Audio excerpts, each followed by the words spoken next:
हमारे हिंद न्यूज बिदर कर्नाटका 24/7 में आपका स्वागत है। बिदर रिजर्वेशन को लेकर दलित संगठन की तरफ से प्रोटेक्ट किया गया और इस मौके पर बिदर डीसी शिल्पा शर्मा को मेमोरेंडम दिया गया। बिदर पुलिस बंदोबस्त कर्नाटका दलित संगठन protect city Bidar doctor Ambedkar circle से डीसी ऑफिस तक किया गया। ಯಾಕಂದ್ರೆ ಸಾವಿರಾರು ವರ್ಷದಿಂದ ನಾವು ತುಳಿತಕ್ಕೊಳದಂಥವ್ರು ಯಾವುದೇ ಮಳೆ ಗಾಳಿಗೆ ನಡಿಲಕ್ಕೆ ನಾವ್ಯಾವುದು ಹೆದರೋ ಜನ ಅಲ್ಲ. ಯಾಕಂದರೆ ಭೀಮ ಸೇನಾನಿ ಭೀಮ ಗರ್ಜನೆ ಕೊಟ್ಟಿದೆ ಇವತ್ತು ಬೀದರ್ಲಿಂದ. ಸೊ ಹಿಂಗಾಗಿ ಇವತ್ತು 5 ಕಿಲೋಮೀಟರ್ ನಡೆದಿರ್ತಾವೆ ಕೇಳ್ತಾ ಇದ್ದೀರಿ. ಸಮಯ ಬಂದರೂ ಬೆಂಗಳೂರು ತನಕ ನಡ್ಕೋತಾ ಹೋಗ್ಲಿಕ್ಕೆ ನಾವು ತಯಾರಿದ್ದೀವಿ.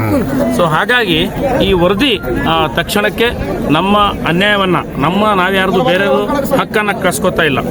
ಬಾಬಾ ಸಾಹೇಬ್ ಅಂಬೇಡ್ಕರ್ ಅವರು ಈ ದೇಶದಲ್ಲಿ ಪರಿಶಿಷ್ಟ ಜಾತಿಯ 101 ಜಾತಿಗೂ ಹಕ್ಕು ಕೊಟ್ಟಿದ್ದಾರೆ, ಎಸ್ಟಿಗೂ ಹಕ್ಕು ಕೊಟ್ಟಿದ್ದಾರೆ, ಎಲ್ಲರಿಗೂ ರಿಸರ್ವೇಷನ್ ಕೊಟ್ಟಿದ್ದಾರೆ. ನಾವು ಆ ರಿಸರ್ವೇಷನ್ ಹಂಚ್ಕೊಂಡು ತಿಂಬದು ಕಲಿಬೇಕು. ನಾವು ಅದನ್ನು ಬಿಟ್ಟು ಒಬ್ರಿಗೊಬ್ರು ಕಸ್ಕೊಂಡು ಏನು ಆಯೋಗದವರು ಇದು ಗೊಂದಲ ಸೃಷ್ಟಿ ಮಾಡಿದ್ದಾರೆ. ಅಂಕಿಅಂಶಗಳನ್ನು ಸರಿಯಾಗಿ ಮಾಹಿತಿ ಕೊಟ್ಟಿಲ್ಲ. ಅದಕ್ಕಾಗಿ ನಾವು ಇವತ್ತು ರಸ್ತೆಗಿಳಿಬೇಕಾದ ಪರಿಸ್ಥಿತಿ ಬಂದಿದೆ. ಮುಂದಿನ ದಿನಗಳಲ್ಲಿ ಈ 16ನೇ ತಾರೀಕು ಏನು ಕ್ಯಾಬಿನೆಟ್ ಇದೆ, ಈ ಕ್ಯಾಬಿನೆಟ್ನಲ್ಲಿ ಒಂದು ನಿರ್ಣಯಕ್ಕೆ ಬರ್ತಾರಂತ ನಮಗೊಂದು ವಿಶ್ವಾಸ ಇದೆ.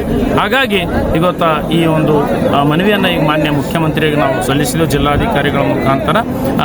ನಮಗೆ ಸಂಪೂರ್ಣ ವಿಶ್ವಾಸ ಇದೆ ರಾಜ್ಯ ಸರ್ಕಾರ ಮೇಲೆ ಮತ್ತು ಸಿದ್ದರಾಮಯ್ಯನವ್ರ ಮೇಲೆ, ನಮ್ಮ ಡಾಕ್ಟರ್ ಮಹದೇವಪ್ಪನವ್ರ ಮೇಲೆ. ಅವರು ಯಾವುದೇ ಕಾರಣಕ್ಕೂ ಯಾರಿಗೂ ಅನ್ಯಾಯ ಆಗದಂತೆ ನಮ್ಮ ಹಕ್ಕನ್ನು ನಮಗೆ ಕೊಡ್ತಾರೆಂಬ ವಿಶ್ವಾಸದೊಂದಿಗೆ ಇವತ್ತು ನಮ್ಮಲ್ಲಿ ಸಲ್ಲಿಸಿದೆ. ಮನವಿ ಕೂಡ ಮಾಡ್ತೀವಿ.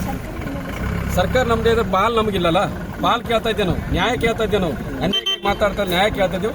ನ್ಯಾಯ ಪರವಾಗಿ ನಮಗೆ ಸಮಾನತೆ ಕೊಡ್ರಿ ಅಂತ ಕೇಳ್ತಾ ಇದ್ದೇವೆ ಅಷ್ಟೇ. ಸರ್ಕಾರ ತಂದಿದ್ದು ನಾವೇ, ನ್ಯಾಯ ಕೇಳ್ತಿದ್ದು ನಾವೇ. ನಮ್ಗೆ ನ್ಯಾಯ ಕೊಡಲಿಲ್ಲ ಅಂದ್ರೆ ಕೇಳಬೇಕಾಗ್ತದೆ ಸರ್ಕಾರ. ಅದು 16 ನಂತರ ಡಿಸೈಡ್ ಆಗ್ತದೆ ಏನು ಮಾಡೋದು. ಇವತ್ತು ಹೇಳಿದ್ರೆ ಭಾಳ ಮುಂಚಿತವಾಗ್ತದೆ. 16 ನಂತರ ನಮ್ಮ ಮಾನ್ಯ ಮುಖ್ಯಮಂತ್ರಿ ನಾಳೆ ದಿವಸ ಕರಾಳ ದಿನ ಅಂತ ಘೋಷಣೆ ಮಾಡಿದ್ದಾರೆ. ಇನ್ ಕೇಸ್ ಸರ್ಕಾರ ಅವ್ರ ಮನವಿ ಕೇಳಿಲ್ಲ ಅಂದ್ರು 15th ಆಗಸ್ಟ್ ಸ್ವಾತಂತ್ರ್ಯ ದಿನಾಚರಣೆ ನಮಗೆ ಸ್ವಾತಂತ್ರ್ಯ ಸಿಕ್ಕಲ್ದಂಗ ಅಂತ ಕರಾಳ ದಿನ ಘೋಷಣೆ ಮಾಡಿದ್ದಾರೆ. ಸೊ ಅವ್ರ ಒತ್ತಡ ಈ ರೀತಿ ಮಾಡ್ತಾ ಇದ್ದಾರೆ ನೋಡಿ. ಪ್ರಜಾಪ್ರಭುತ್ವದಾಗ ಅವ್ರವ್ರ ಹಕ್ಕಿಗಾಗಿ ಹೋರಾಟ ಮಾಡ್ತಕ್ಕಂಥ ಹಕ್ಕು ಸಂವಿಧಾನ ಡಾಕ್ಟರ್ ಬಾಬಾ ಸಾಹೇಬ್ ಅಂಬೇಡ್ಕರ್ ಕೊಟ್ಟಿದ್ದಾರೆ. ಅದ್ರ ಪ್ರಕಾರ ಎಲ್ಲರಿಗೂ ಹಕ್ಕು ಹೋರಾಟ ಮಾಡ್ತಕ್ಕಂಥ ಹಕ್ಕಿದೆ. ಯಾವ ರೀತಿ ಹೋರಾಟ ಮಾಡೋದು ಕಾನೂನು ಚೌಕಟ್ಟಲ್ಲೇ ಮಾಡಬೇಕು. ಅದಕ್ಕೆ ಹೋರಾಟ ಮಾಡ್ರಿ, ಯಾವ್ದು ಅಭ್ಯಂತರ ಇಲ್ಲ. ಬಟ್ ನಾವು 16 ನಂತರ ನಮ್ಮ ಹೋರಾಟ ಏನು ಮಾಡಬೇಕು ಅನ್ನೋದು ತಿಳಿಸ್ತೀವಿ. ಬರ್ರಿ 5 ಕಿಲೋ ನಡ್ಕೊಂಡು ಬಂದೆವು. ಅದ್ರ 3 ಕಿಲೋಮೀಟರ್ ರ್ಯಾಲಿನೇ ಇತ್ತು. ಅದಕ್ಕಾಗಿ ಇಂಥ ಒಂದು ರ್ಯಾಲಿಗೆ ಸಕ್ಸಸ್ ಮಾಡೋಕ್ಕೆ ಏನು ನಮ್ಮ ಕಾರ್ಯಕರ್ತರು, ಸಮಾಜದ ಪ್ರಮುಖರು, ತಾಯಂದರು, ಸಹೋದರರು, ಯುವಕರು ಎಲ್ಲ ಬಂದು ಇವತ್ತು ಅವ್ರೇನು ಭುಜದ ಮೇಲೆ ತೊಗೊಂಡು ಲಡಾಯಿ ತೊಗೊಂಡ್ರೆ ಅವ್ರಿಗೆ ನಾನು ಇವತ್ತು ನಿಮ್ಮ ಮುಖಾಂತರ ಅಭಿನಂದಿಸ್ತೀನಿ.